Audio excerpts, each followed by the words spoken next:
जिस दिन का इंतजार था वो दिन आ गया। आम लोग उम्मीद कर रखे थे और मोदी 3.0 का पहला बजट वित्त मंत्री निर्मला सीतारमण की तरफ से पेश किया गया। नमस्कार, मैं आपके साथ श्वेता राजपूत हाजिर हूं आज, क्योंकि हम विश्लेषण कर रखे कि बजट पेश किया गया है, आम लोगों की उम्मीदों पर खरा उतरा है या नहीं उतरा है, इसको लेकर भी हम चर्चा करेंगे। देखिए, 2024 से 25 के लिए 11,11,111 करोड़ का बजट पेश किया गया है। केंद्रीय वित्त मंत्री निर्मला सीतारमण ने बजट पेश किया है। 7वीं बार ये बजट उन्होंने पेश किया है।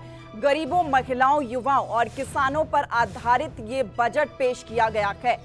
तो मोदी 3.0 का पहला बजट ये है। लोकसभा के चुनाव हुए, चुनावों के बाद सरकार बनी और अब एक बार फिर से देखिए बजट को रखा गया है। मोदी 3.0 का ये पहला बजट है। प्रधानमंत्री नरेंद्र मोदी की तरफ से ही बीते रोज ये कहा गया था कि ये पहली दफा ऐसा हुआ है कि किसी ने सरकार बनाई, को राजनीतिक पार्टी ने, और उसके बाद तीसरी बार लगातार सरकार बनाने के बाद तीसरा ये पहला बजट पेश किया हो। तो मोदी 3.0 का ये पहला बजट पेश किया गया है। 2024 से 25 के लिए 11,11,111 करोड़ का बजट पेश किया गया है।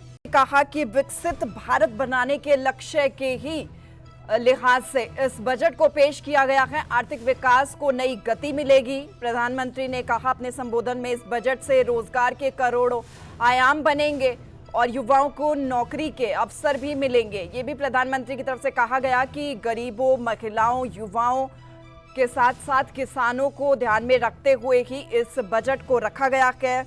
दुनिया की तीसरी सबसे मजबूत आर्थिक जो देश है वो हमारा बने, उसको लेकर भी इस बजट में ध्यान रखते हुए ही शामिल तमाम बड़ी चीजें की गई है। तो इस बजट से रोजगार के तमाम अवसर मिलेंगे। पूर्व उद्योग को लेकर भी प्रधानमंत्री की तरफ से कहा गया। तो यानी कि देखिए, प्रधानमंत्री नरेंद्र मोदी ने मोटे मोटे तौर पर कहा कि आम लोगों के लिए ये बजट कई अवसर लेकर आया है। जो नए युवा हैं, नौजवान हैं, नौकरी की जो तलाश कर रखे हैं, इधर किसानों के लिहाज से भी देखिए कृषि क्षेत्र में भी नए आवाम, नई योजनाएं लेकर आई जाएंगी ताकि विकास हो सके। विकसित भारत बनाना है और उसी की दिशा में भी काम किया जा रहा है। उसी को ध्यान में रखते हुए कि नौकरी से लेकर, किसानों से लेकर, महिलाओं से लेकर गरीबों का भी ध्यान रखा गया है। तो आर्थिक स्थिति को और भी ज्यादा मजबूत करना लक्ष्य है, ये भी प्रधानमंत्री की तरफ से कहा गया। मुद्रा लोन की सीमा को बढ़ाया गया है, स्वरोजगार को बल जिससे मिलेगा। और साथ ही देखिए, टैक्स को लेकर भी प्रधानमंत्री की तरफ से कहा गया कि टैक्स जो पेयर्स है उनको काफी ज्यादा राहत मिलेगी। टैक्स स्लैब में बदलाव किया गया है। इनकम टैक्स स्लैब में जो बदलाव हुआ है उसको लेकर भी टैक्स जो पेयर्स है उनको काफी ज्यादा राहत मिलने वाली है। उनके लिए ये खुशी की बात है।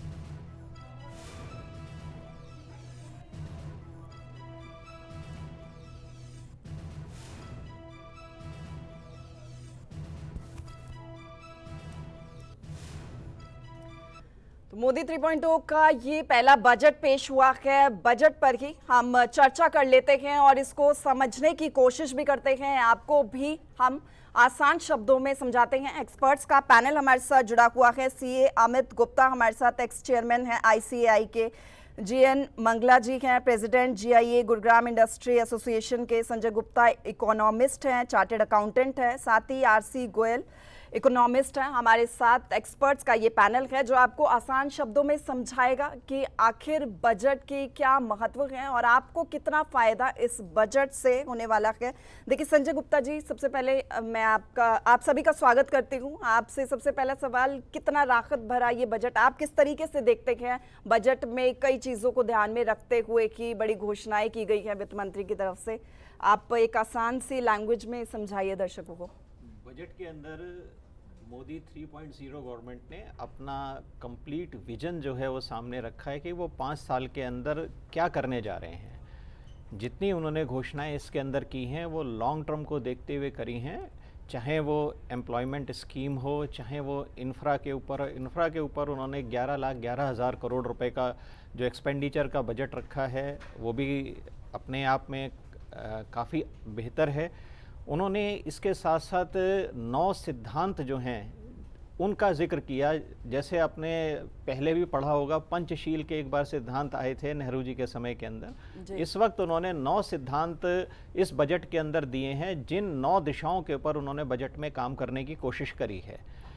इन जो उन्होंने 9 सिद्धांत दिए हैं और उनके ऊपर जो अपना विज़न रखा है, वो लॉन्ग टर्म के अंदर ज़रूर कुछ ना कुछ फ़ायदा जो है देश को पहुंचाएगा और देश के अंदर काफ़ी सारे चेंजेस आएंगे। ऑफ कोर्स शॉर्ट टर्म के अंदर कभी उम्मीद जो है थोड़ी सी कम है। अच्छा जीएन मंगला जी, ओवरऑल बजट को देखा जाए तो इंडस्ट्रीज को लेकर, उद्योग क्षेत्र को लेकर हालांकि हमेशा से फोकस रहता है सरकार का, इस बार भी एमएसएमई को लेकर घोषणाएं की गई है, आप कैसे देखते हैं? ये आम लोगों का बजट है, इसमें कोई दो राय नहीं है। और काफी वर्षों से इस बात को कहा जा रहा था कि एमएसएमई सेक्टर को बढ़ावा मिलना चाहिए। उसके लिए मैं समझ सकता हूं कि आज जो माननीय मंत्री जी ने ये जो बजट पेश किया है, ये एमएसएमई सेक्टर के लिए एक किस्म से मैं स्पीड देने की बात करूंगा। इसमें बहुत सी ऐसी चीजें हैं जो बजट में कही गई हैं, जैसे क्रेडिट गारंटी स्कीम है और टर्म लोन है और मशीनरी में एमएसएमई के लिए, और विदाउट कोलेक्टर सिक्योरिटी के हैं। तो ये सारी चीजें एक बूम देगी एमएसएमई को बढ़ावा देने के लिए। और एमएसएमई के लिए ये जरूरी है, अगर देश की प्रगति पे ले जाना है, रोजगार के हमने अवसर देने हैं, तो ये जरूरी है कि एमएसएमई को बढ़ावा देना ही पड़ेगा। एमएसएमई में हमारे टेक्सटाइल सेक्टर भी आता है, ऑटोमोबाइल हब है, और इसके साथ साथ कृषि क्षेत्र भी है। और काफी सालों से इस बात की डिमांड चल रही है, जैसा कि मैंने बताया, कि क्योंकि आजकल हमारे देश के अंदर बेरोजगार युवा बहुत है और रोजगार के अवसर हमारे एमएसएमई सेक्टर में ही मिल सकते हैं। और इनके लिए जो अभी बजट में जो एक प्रोविजन किया गया है, 500 कंपनियों को, 1 करोड़ बच्चों को जो ट्रेनिंग दी जाएगी, ये भी एक सराहनीय कार्य है और स्वागत योग्य कदम है जो सरकार की तरफ से या माननीय ऑनरेबल फाइनेंशियल मिनिस्टर की तरफ से किया गया। एमएसएमई के लिए फाइनेंशियल सपोर्ट की बहुत सालों से डिमांड कर रहे हैं और मैं समझता हूं कि इस बात की भी चर्चा की गई है बजट में। और अगर एमएसएमई को फाइनेंशियल सपोर्ट मिलेगा, हमारे इंडस्ट्री एमएसएमई सेटअप होंगे और उनके लिए के रोजगार के अवसर भी वो पैदा करेंगे। इसके लिए बीच में मैं एक बात जरूर कहना चाहूंगा कि एमएसएमई सेक्टर के लिए जो हमारे लिए लैंड की जो दिक्कत है, वो लैंड की प्राइसेस विशेष तौर पर गुड़गांव में वो बहुत बढ़ गई हैं। उसके लिए भी इस तरफ ध्यान देने की आवश्यकता है। औद्योगिक रिफॉर्म करने की बात कही गई है, मैन्युफैक्चरिंग सर्विस सेक्टर को भी बढ़ावा देने की बात कही गई है। कुछ एनपीएस जो स्कीम है वो भी की गई है। कुछ इसमें ये चीजें भी हैं जो आयात शुल्क, हमारा जो टेक्सटाइल सेक्टर है, अगर मैं कहूँ, इसमें अगर बजट में ये प्रोविजन कर दिया जाता कि 5% का जो आयात शुल्क टेक्सटाइल सेक्टर पे रॉ मटेरियल के लिए लग रहा है, अगर उसको एक्सेप्ट कर दिया जाए तो ये सेक्टर और ज्यादा बढ़ेगा और उसमें रोजगार के अवसर आप जानते ही हैं कि टेक्सटाइल सेक्टर में बहुत ज्यादा रोजगार के अवसर है और उसमें ये जरूरी नहीं है कि हमारे बच्चे, बिल्कुल काफी चीजें इंक्लूड की गई है ताकि आम लोगों को इससे राहत मिल सके। आरसी गोयल जी, आपको क्या लगता है और क्या तमाम चीजें इसमें ऐड ऑन की जा सकती थी ताकि और ज्यादा बेहतर इकोनॉमिक कंडीशन जो है हमारे इंडिया की बनाई जा सके? हालांकि इसको लेकर जो रिपोर्ट कल आई थी, सर्वे रिपोर्ट, उसमें कहा गया था कि आर्थिक स्थिति काफी मजबूत हुई है देश की और अभी भी मजबूत ही है काफी। हमारा चाइना से और जर्मनी से मुकाबला के समय में है और हम देखें तो ज्यादा से ज्यादा हमारा निवेशक बाहर से आए। लेकिन बजट एक एस्टिमेटेड होता है 1 साल का, और ये जो लेक्चर था फाइनेंस मंत्री का, वो एक इकोनॉमिक पॉलिसी के ऊपर था कि वो 10 साल चलेगा कि 20 साल चलेगा। लेक्चर का कोई बजट से इतना संबंध नहीं था। अब मैं फिस्कल डेफिसिट पे आता हूँ। बजट एक्सपेंडिचर 48.2 लाख करोड़ का एस्टिमेट किया गया, जबकि रेवेन्यू 30 लाख करोड़ है। अब ये 18 लाख करोड़ रुपए का गैप कहाँ से आएगा? लोन से आएगा, डिविडेंड से आएगा, इन्वेस्टमेंट से आएगा। तो मुझे नहीं लगता है कि ये जो फिस्कल डेफिसिट है 4.9% पे टिकेगा। ये जर्नल उससे ज़्यादा जाएगा, हो सकता है 5.1% से भी ज़्यादा चला जाए। ठीक है। अच्छा, और इनकम टैक्स की जो इन्होंने न्यू रिजाइम के अंदर रिबेट दी है वो सिर्फ एक आईवास है। पहले 3 से 6 पे 5% थी, अब 3 से 7 तक 5% करी है, 15 से ऊपर 30% है। इसका मतलब जो प्राइस हाइक हुई है उसको भी, उसके ऊपर भी टैक्स लगता है, और एक्चुअल परचेजिंग पावर हर इनकम टैक्स पे की कम हुई है, ज्यादा नहीं हुई। ठीक है, अमित गुप्ता जी, क्या इस बजट से मजबूती मिलेगी हमें? इसमें कोई राय इस नहीं। बजट से अगर अर्थव्यवस्था को एग्जीक्यूशन होता है, मजबूती मिलेगी, ऐसा मेरा मानना है। एक मैं इंपॉर्टेंट पॉइंट यहाँ बताना चाहूंगा कि इस बजट में जो लॉन्ग टर्म कैपिटल गेन है उसका टैक्स रेट रेड्यूस किया गया 20% से 12.5%। बट एक जो मेजर बेनिफिट मिलता था इंडेक्सेशन का, उस बेनिफिट को वापस ले लिया गया है। तो ये एक हिडन मैं कहूँ पॉइंट है जो कि फाइनेंस मिनिस्टर की स्पीच में नहीं था, बट इसका एक लॉन्ग लास्टिंग इम्पैक्ट होगा on the taxation of the long term capital assets. In the similar manner जो शॉर्ट टर्म कैपिटल गेन था on the sale of listed equity shares और लिस्टेड म्यूचुअल फंड्स, उसके ऊपर भी tax rate 15% से बढ़ाकर 20% किया गया है। कि इसका मतलब ये हुआ कि एक जो बेनिफिट सरकार ने अपने स्लैब रेट को रेशनलाइज करके आम आदमी को दिया है, दूसरी तरफ कहीं ना कहीं उस बेनिफिट को शॉर्ट टर्म कैपिटल गेन के ऊपर टैक्स रेट बढ़ा के उन्होंने कवर किया है। साथ में जो सरकार ने इंडेक्सेशन के बेनिफिट को वापस लिया है, ये मे बी इसको देश की जनता कैसे रिएक्ट करती है, डेफिनेटली उसके ऊपर टैक्स लायबिलिटी इंक्रीज होगा, ऐसा मेरा मानना है।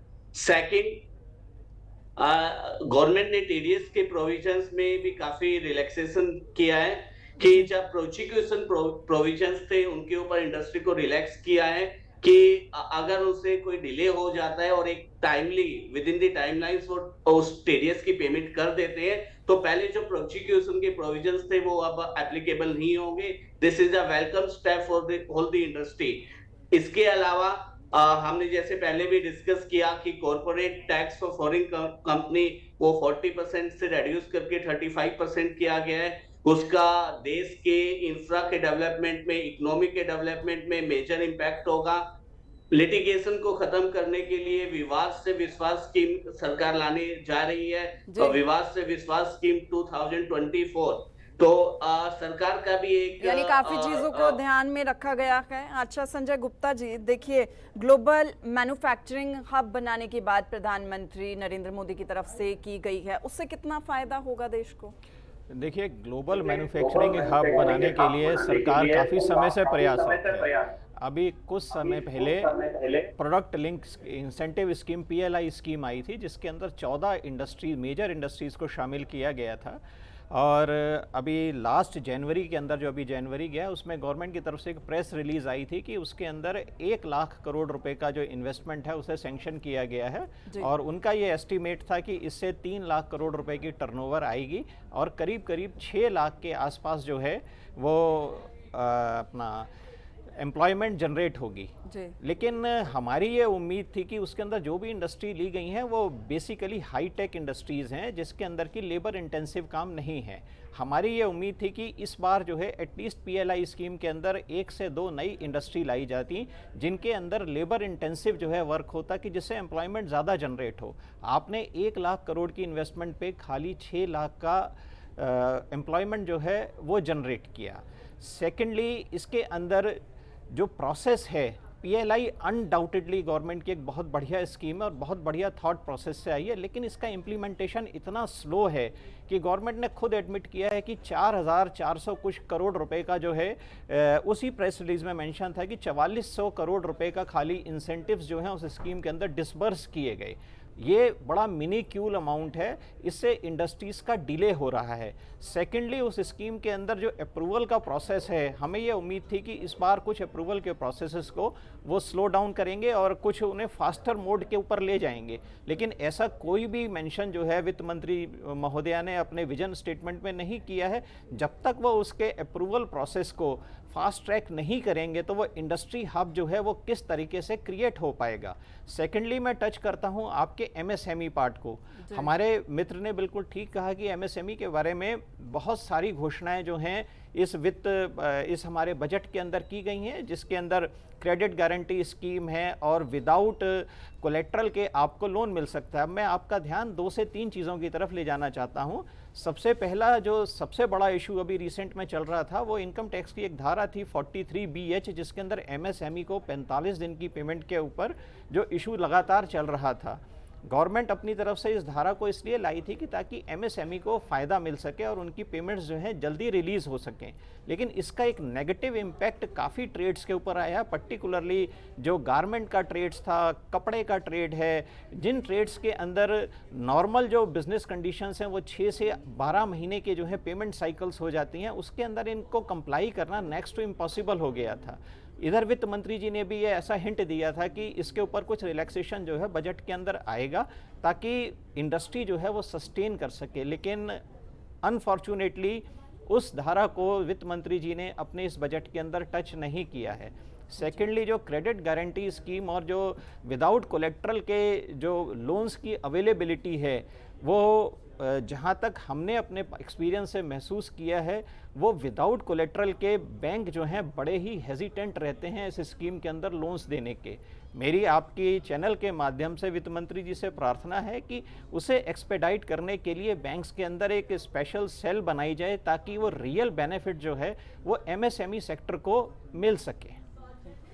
ठीक है जी। एन मंगला जी, देखिए मोदी जी ने भी कहा कि जो छोटे कारोबारी हैं उनको बहुत फ़ायदा होने वाला है, उनके लिए बहुत ज़्यादा अपॉर्चुनिटीज़ आने वाली है। इस बजट में काफ़ी कुछ रखा गया है, आप कैसे देखते हैं इसको? क्या वाकई में नई अपॉर्चुनिटीज़, नई ग्रोथ देखी जा सकती है? देखिए 2-3 बातें मैडम आपके माध्यम से और कहना चाहता हूँ एमएसएमई के। अभी श्रम कानून हमारा जो निवेश है, जो विदेशी निवेश है, ये हमारी आर्थिक स्थिति को मजबूत करने के लिए ये जरूरी है कि हमारे बाहर से इन्वेस्टर जाए और ज्यादा से ज्यादा यहाँ उद्योग लगे, और उसके लिए जरूरी है हमारा श्रम कानून। 5 वर्षों से ये प्रयास चल रहा है कि हम इसमें रिफॉर्म करें, लेकिन उसमें अभी तक रिफॉर्म नहीं हो पाया और उसकी फाइनल जो लॉ बनना चाहिए था वो नहीं बना। और ये विदेशी लोग चाहते तो हैं हमारे हिंदुस्तान में उद्योग लगाना, लेकिन किसी कारण से वो उद्योग नहीं लग पा रहे। दूसरा, अभी मेरे मित्र ने कहा कि कलेक्टर सिक्योरिटी की अगर हम बात करें तो उसको जो भी घोषणाएं हैं वो माननीय मंत्री जी से मैं आपके माध्यम से निवेदन करना चाहता हूँ कि एक्सपीडिएट कई बार नहीं हो पाती। कलेक्टर सिक्योरिटी में बैंक्स में हम देखते हैं कि वो बिना सिक्योरिटी के या बिना उसके वो देते नहीं है, और हम भी उनको अप्रोच करते हैं तो उनका ये जवाब होता है जी आप ये बताइए कि बिना गारंटी के किसको कैसे लोन दें। तो इस प्रक्रिया को देखना पड़ेगा कि किस तरीके से हम छोटे सेक्टर के लोग या स्मॉल या माइक्रो इंडस्ट्री के लोगों को किस प्रकार से उनकी मदद करके वो इंडस्ट्री सेटअप किए जाए। तीसरी बात, पावर सेक्टर। आज के समय अगर हम बात करें कि पावर सेक्टर एक ऐसा सेक्टर है कि जिसके बिना इंडस्ट्री चल नहीं सकती, इसमें बड़ी भारी समस्याएं आ रही है।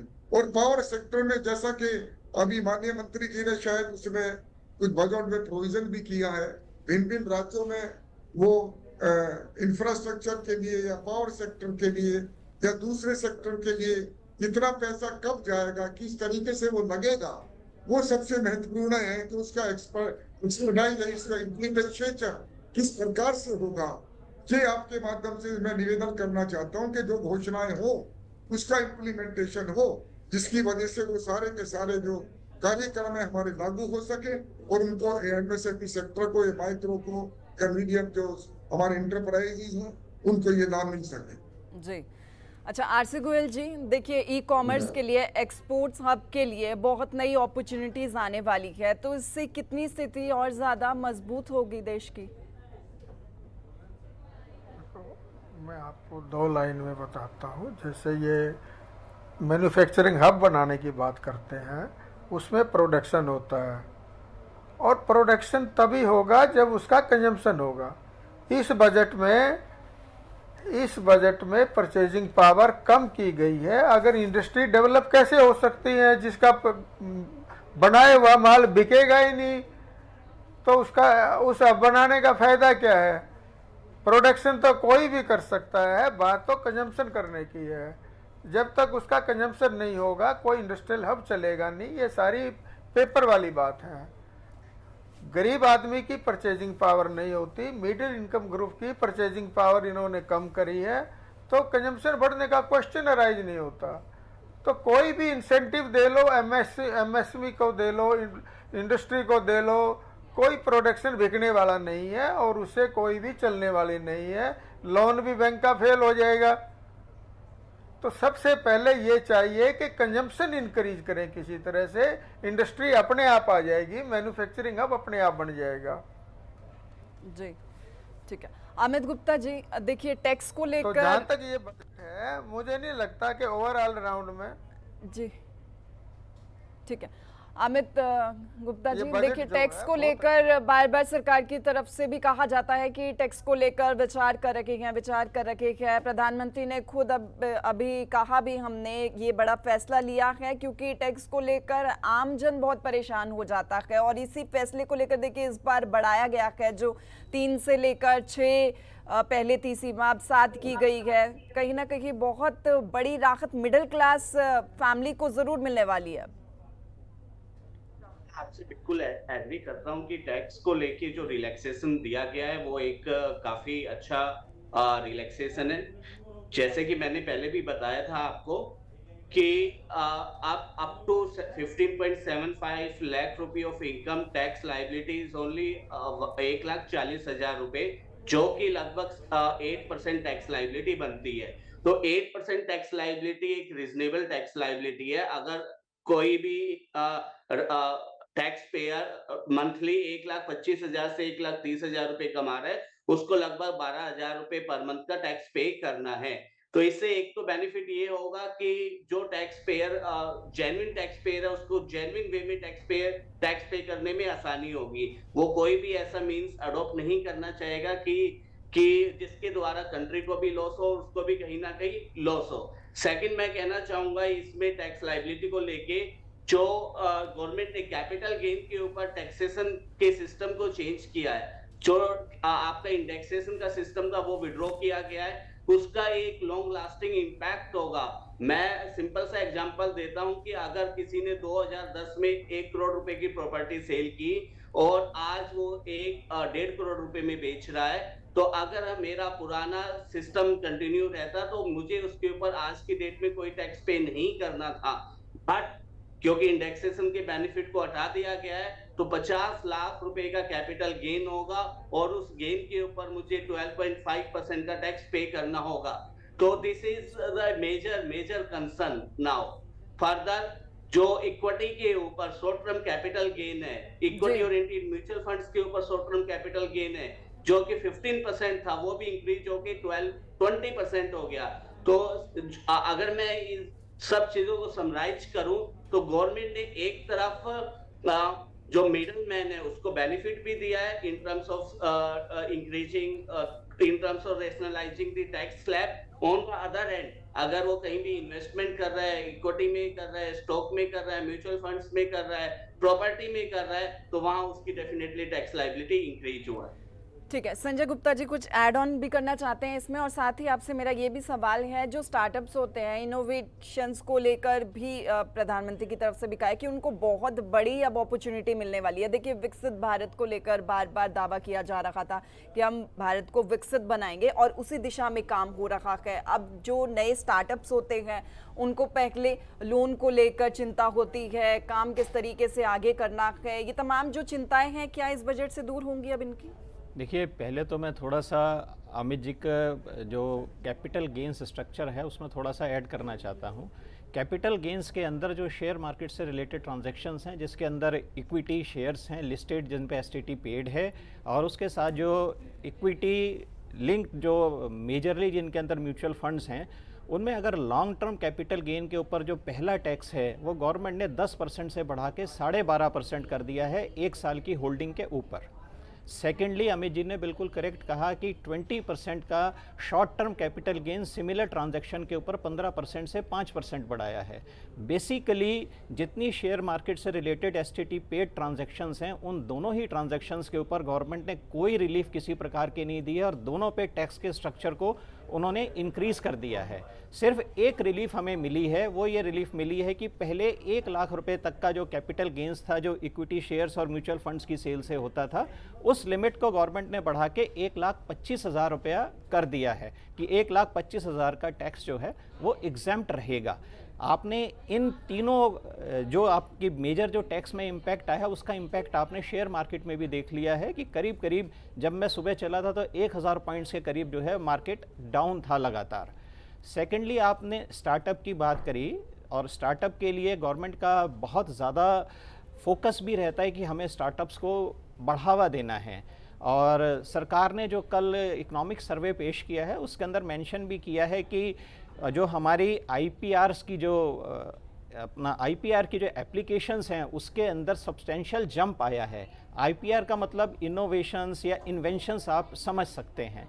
लेकिन मेरी इसके साथ साथ सरकार ने इस बजट के अंदर एक और बेनिफिट उन्हें दिया है कि जो एंजल टैक्स है, उस एंजल टैक्स को उन्होंने विड्रॉ कर लिया है सेक्शन 56 के अंदर से। इस एंजल टैक्स को विड्रॉ करने की लगातार जो है जो स्टार्टअप्स हैं उनकी डिमांड रहती थी कि उनके ऊपर एक अननेसेसरी जो न्यू स्टार्टअप्स हैं उनके ऊपर बर्डन आ जाता था। लेकिन वित्त मंत्री जी 2 जगह जो है थोड़ी सी कंजूसी कर गई हैं। इससे पहले स्टार्टअप्स के लिए एक स्कीम आई थी जिसके अंदर की 7 साल और 10 साल के पीरियड के अंदर 3 साल तक उनके जो प्रॉफिट्स था वो एग्जेम्प्ट रहता था। वो स्कीम कुछ समय पहले से विड्रॉ कर ली गई है। अगर उस स्कीम को कंटिन्यू कर दिया जाता तो और ज़्यादा बेनिफिट रहता। आज DPIIT के अंदर गवर्नमेंट ने जो अपना एस्टिमेट दिया है उसके हिसाब से करीब 1 लाख समथिंग के आसपास जो है वो स्टार्टअप्स रजिस्टर्ड हैं। लेकिन जो स्टार्टअप्स रजिस्टर्ड हैं उनकी इनकम टैक्स की जो एग्जेम्पशंस थी वो बड़ी ही लिमिटेड उन लोगों को अवेल हो पाई। आज आप देखिए जो मेजरली जो स्टार्टअप्स हैं वो अपने हब्स को, जो अपने हेड क्वार्टर्स हैं, उन्हें आउट ऑफ इंडिया जो है बेटर लोकेशंस पे, कुछ सिंगापुर जा रहे हैं, इस टाइप से वहाँ शिफ्ट कर देते हैं। वो क्यों शिफ्ट कर देते हैं? ऐसा क्या वजह है कि जो मेजरली बड़े स्टार्टअप्स हैं वो हिंदुस्तान से बाहर निकल जाते हैं? हिंदुस्तान अनडाउटेडली इस वक्त वर्ल्ड की सबसे बड़ी कंज्यूमर मार्केट है और सबसे बड़ा कंजम्पशन सेंटर है। लेकिन कहीं ना कहीं जो गवर्नमेंट की पॉलिसीज़ हैं वो राइट डायरेक्शन में तो होती हैं, वो सोचते बहुत बढ़िया तरीके से हैं। उनको जब इम्प्लीमेंट करने का नंबर आता है तो पता नहीं किस वजह से कहाँ पे हाथ रुक जाता है कि जो काम 3 महीने में इम्प्लीमेंट हो जाना चाहिए हम उसे 2 साल और 3 साल में भी इम्प्लीमेंट नहीं कर पाते हैं। बिल्कुल, इम्प्लीमेंट करने में कुछ समय लगता ज़रूर है, लेकिन जो योजनाएं सरकार लेकर आती है, अब देखिए आरसी गोयल जी, क्योंकि नए अवसर सरकार लेकर आई है, कहा यह जा रहा है कि नई ऊर्जा मिलेगी इससे, लगता है आपको कि नई ऊर्जा वाकई में मिलेगी? देखो, मैं एक टैक्स कंसल्टेंट की तरह बात नहीं करता, एक इकोनॉमिक कंसल्टेंट की तरह बात करता हूँ। कोई भी प्रोग्रेस जब तक कंजम्पशन नहीं बढ़ेगी तब तक कोई प्रोग्रेस नहीं हो सकते। और इस बजट में ऐसा कोई प्रावधान मुझे नहीं लगता जिससे कंजम्पशन बढ़े। मेरे हिसाब से जो डायरेक्ट टैक्स है ये ब्लैक मनी को जनरेट करता है, और जब ब्लैक मनी से इनडायरेक्ट टैक्स की भी रिकवरी कम होती है तो डायरेक्ट टैक्स को कम करना चाहिए ताकि वाइट में सेल ज़्यादा हो और इनडायरेक्ट टैक्स बढ़ जाएगा। और जैसे ही कॉरपोरेट सेक्टर के ऊपर टैक्स बढ़ेगा तो बाहर से कंपनी नहीं आएंगी। अब ये इंटरनेशनल मार्केट है तो हमने टैक्स कॉरपोरेट के ऊपर, कोऑपरेटिव सेक्टर के ऊपर टैक्स रेट घटाना पड़ेगा, तभी लोग बाहर से आएंगे। अगर यहाँ टैक्स ज़्यादा लगेगा तो बाहर की कंपनी क्यों आएंगी? जब बाहर की कंपनी नहीं आएंगी तो इन्वेस्टमेंट नहीं होगी, और इन्वेस्टमेंट नहीं होगी तो एम्प्लॉयमेंट नहीं होगी। ये जो सारी जो चीज़ें हैं जो बोली गई हैं कि एक तरफ मैन्युफैक्चरिंग पे जो जोर दिया है, जोर तो कंजम्पशन पे देना चाहिए। जब आपकी नेसेसिटी होगी कि मैंने 100 रुपये की बजाय 150 रुपये खर्च करने हैं तो 50 रुपये का माल अपने आप बन के आएगा, मैन्युफैक्चरिंग अपने आप हो जाएगी। जब आपके पास 100 रुपये होंगे आप मार्केट में जाके 100 रुपए नहीं खर्च कर सकते, तो मैन्युफैक्चरिंग माल की सप्लाई का बनेगा क्या? उससे तो मंदा आ जाएगा और वो सारे फेल हो जाएंगी इंडस्ट्री। तो सबसे पहले तो कंजम्पशन बढ़ाने का कोई न कोई तरीका सरकार ने सोचना पड़ेगा, तब जाके देश में प्रोग्रेस होगी, अदरवाइज प्रोग्रेस नहीं हो सकती। ये तो एक अकाउंटेंट वाला काम किया है, टैक्स रिजाइम में 5-7 हज़ार रुपये दे दिए, कैपिटल गेन में बढ़ा दिए, और ये कोई इकोनॉमिस्ट का काम थोड़ी है, फाइनेंस मंत्री का, ये अकाउंटेंट का काम है ये, कि एक तरफ से जो टैक्स बढ़ा दिया, एक तरफ से टैक्स घटा दिया। ये दिस इज ए कैलकुलेशन। दो चीज के ऊपर जो है जीएसटी घटा दिया या एक कस्टम ड्यूटी घटा दी, कहीं बढ़ा दी। ये कोई बजट का लंबी पॉलिसी नहीं होती इससे। ठीक है अमित गुप्ता जी, देखिए 10 साल का समय कहा गया है कि 10 साल में मिडिल क्लास के लिए खासा जो राहत है वो आगे भी दी जाएगी, और कोशिश इसी को लेकर की जा रही है सरकार की तरफ से। 10 साल क्या समय ज़्यादा है, कम है, या निर्धारित जो ये समय रखा गया है वो ठीक है?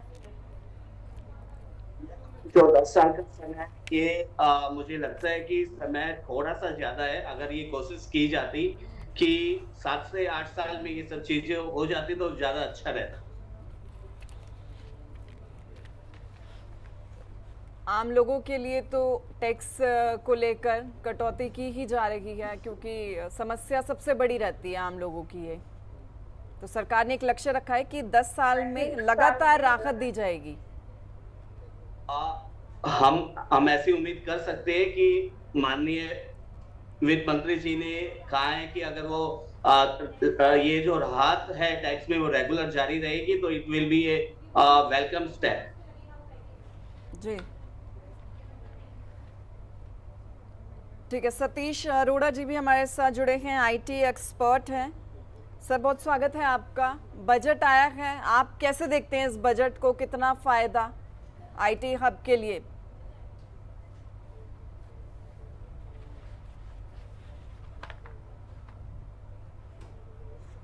तो हम बात कर रहे थे सर, अनम्यूट कर लीजिएगा आप। Is that okay? Can you hear me? जी जी ओके। अगर आपको याद होगा आज सुबह ही हम बात कर रहे थे स्टार्टअप्स के लिए, स्पेशली जो स्टार्टअप इकोसिस्टम का पार्ट बन रही हैं, and we were talking about the investments, और हमने एक एंजल टैक्स की बात करी थी अगर आपको याद हो तो आई थिंक जो एंजल टैक्स है वो आई थिंक इस बजट में बिल्कुल एबॉलिश कर दिया गया है। तो इससे आई थिंक ये बिल्कुल राइट डायरेक्शन जो मेरे को लग रही है कि एटलीस्ट स्टार्टअप को लेके जो गवर्नमेंट का रुख है वो आई थिंक काफी पॉजिटिव नजर आ रहा है इसको देखते हुए।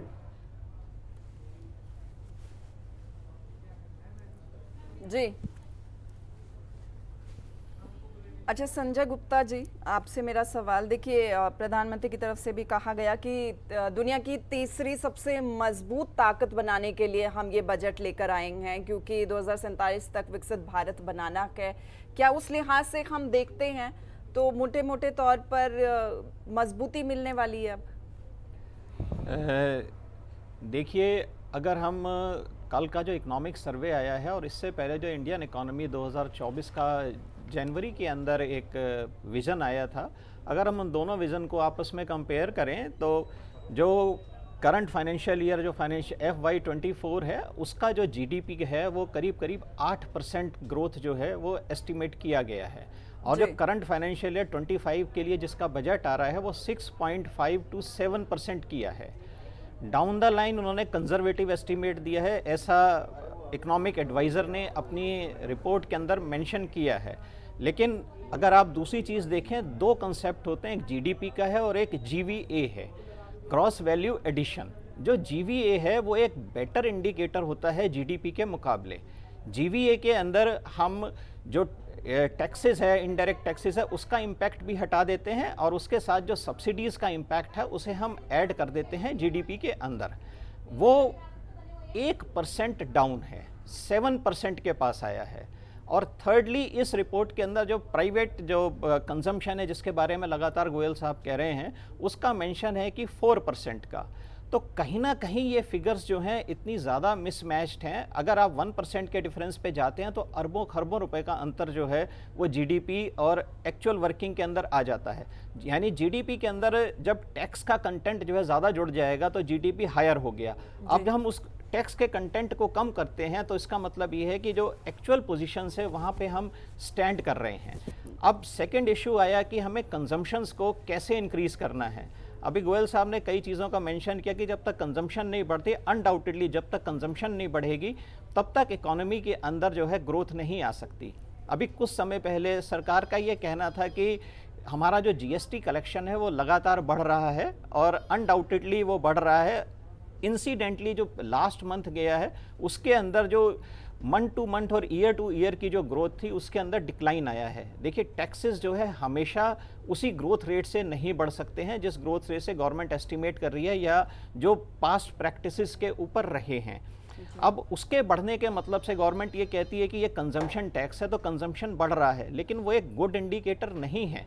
उसके अंदर इन्फ्लेशन का पार्ट भी रह सकता है, उसके अंदर जो इंपोर्ट्स हैं उसकी कंटेंट भी रह सकती है। अगर हमें नीचे के लेवल के ऊपर वर्क जब तक नहीं करेंगे और डाउन द लाइन जो लास्ट पर्सन है उसके पास हम मनी की अवेलेबिलिटी नहीं बढ़ाएंगे, यानी इसको बढ़ाने के आपके पास क्या साधन है? पहला साधन है स्वयं रोजगार को बढ़ावा देना ताकि उस आदमी की आमदनी जो डाउन द लाइन सबसे नीचे लेवल पे खड़ा है वो बढ़े।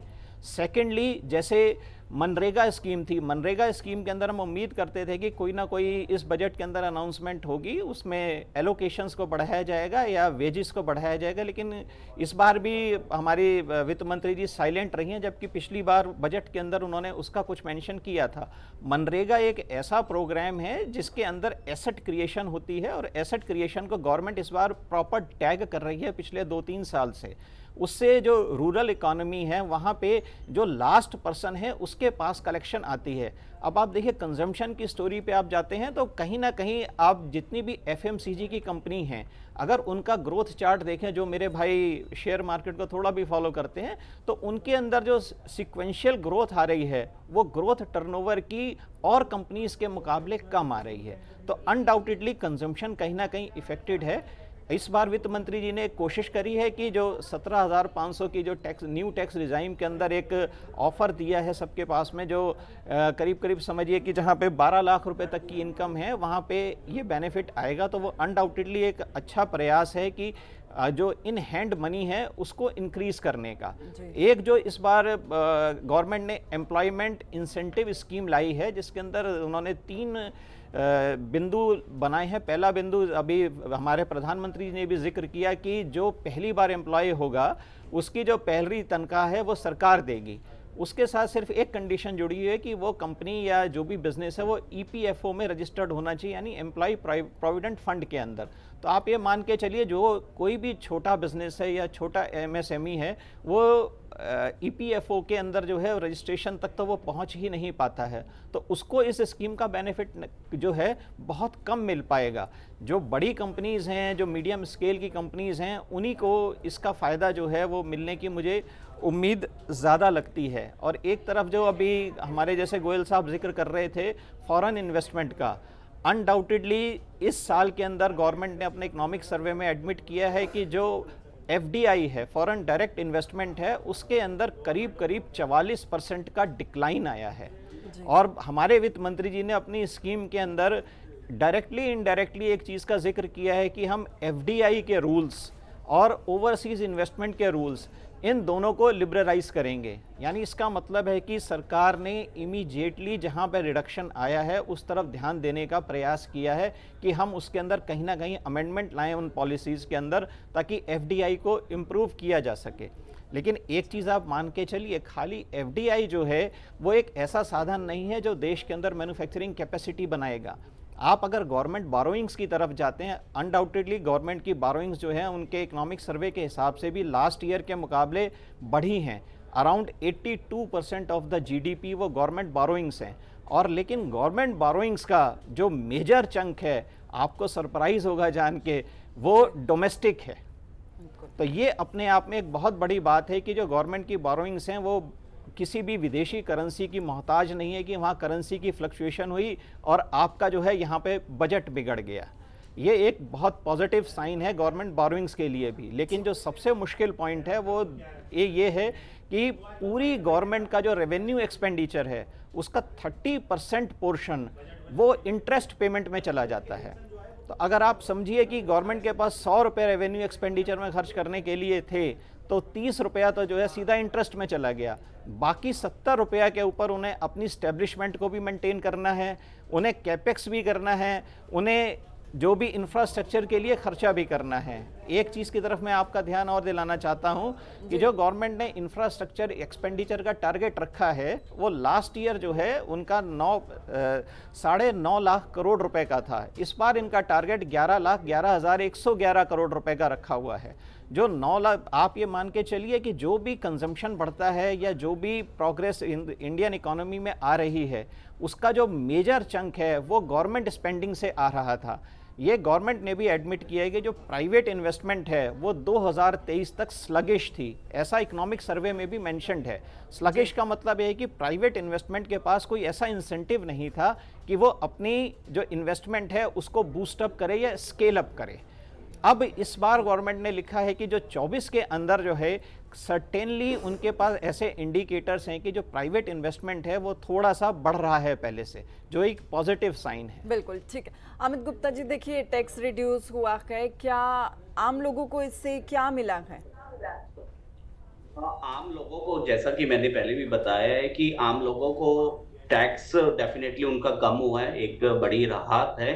क्योंकि अगर हम अपनी इस कंट्री को देखें तो मतलब मेजर में कहूँगा मिडल मैन है वो 15 लाख से ऊपर नहीं है। मैक्सिमम जो मिडल मैन है उनकी सैलरी 1-1.25 लाख रुपए के आसपास वो कमाते हैं और उसमें उनको एक 17,500 का ये टैक्स का बेनिफिट हुआ है। एक इसमें बात रही कि जो पुराने टैक्स रिजीम में जो अभी भी कंटिन्यू कर रहे हैं, जिन्होंने होम लोन लिया हुआ उसके ऊपर इंटरेस्ट पे कर रहे हैं, एनपीएस जिन्होंने प्रीमियम एनपीएस में कंट्रीब्यूट कर रहे हैं, एलआईसी में कंट्रीब्यूट कर रहे हैं, उनके लिए एक सेटबैक जरूर रहेगा कि उनको कोई भी एडिशनल बेनिफिट नहीं दिया गया। तो अगर मैं ओवरऑल इसको कहूँ कि गवर्नमेंट की भी इंटेंशन है कि हम धीरे धीरे मूव करते कंप्लीट कंट्री को towards the new regime, right. तो ये एक आज के बजट में आम लोगों को मिला देश में। जी अच्छा, RC Goyal ji, as an economist आपने पहले की तस्वीरें भी देखी देश की, आज की स्थिति से भी आप वाजिब हैं, कितना बदलाव हुआ है?